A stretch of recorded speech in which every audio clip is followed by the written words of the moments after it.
Hi friends, ఇప్పుడంతా తాటికాయలు తినేది అయిపోయింది. ఇక్కడ పంది ఒకటి అయితే లేచిందన్నమాట. ఇక్కడ దాన్ని అంతా చంపడానికి కూడా ప్రయత్నం చేస్తున్నా ఫ్రెండ్స్.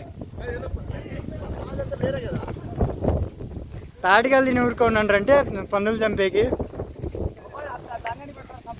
ఫ్రెండ్స్, రైతులను చాలా నష్టం చేస్తుంది పంది. సో మనం పోయి దాన్ని తరమడానికి పోతున్నాం ఫ్రెండ్స్. ఈ చెట్లు ఎక్కడైనా పండుకోవచ్చు, కానీ జాగ్రత్తగా ఉండాలి ఫ్రెండ్స్. మనము ఇక్కడ ఎక్కడైనా కనపడవచ్చు ఫ్రెండ్స్, చాలా జాగ్రత్తగా చూడాలి. ఏడా గడ్డి పుల్లనా ఫ్రెండ్స్? చాలా రోజులైంది ఫ్రెండ్స్ ఇలా స్నేహితులతో కలిసి వెళ్ళడం.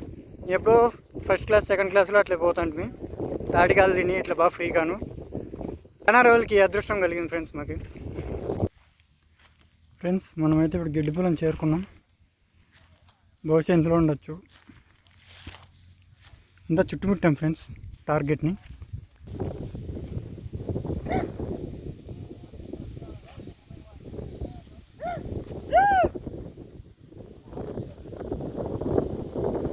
అన్నీ యూట్యూబ్లో రికార్డ్ అయితే నువ్వు అట్లా మాట్లాడుతూ. ఫ్రెండ్స్, పందుల్లాగా ఉన్నాం కానీ పందిని మాత్రం కనిపెట్టలేకపోయాం ఫ్రెండ్స్. పంది అయితే కనపడలేదు. ఏదో రోజు మీకు ఖచ్చితంగా చూపిస్తాను పందిని.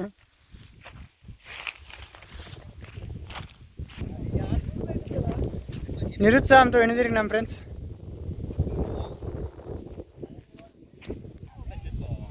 చినా చెట్లే పోయింటుంది. చినా చెట్లే పోయింటుంది. ఏ అరణ్య అడుగున్నట్టుంది. పదాం పండపా.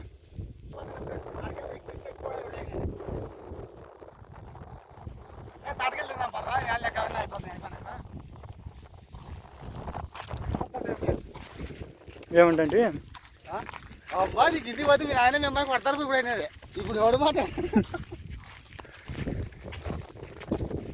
వాళ్ళమ్మా నాయనకేనా? వాళ్ళకే అదే పని తీసుకోవాలి. ఓడేది కట్టించుకొచ్చుకొని వాడే రత్తపోతాను వెంకటేశ్వరుడు. నువ్వు మాట్లా కాదేనప్పా, అట్లా పోయినా తింటే కదా ఎక్కడ పోయింది చూపించావా సభలకు ఇప్పుడు వచ్చి ఉంటాయి కదా.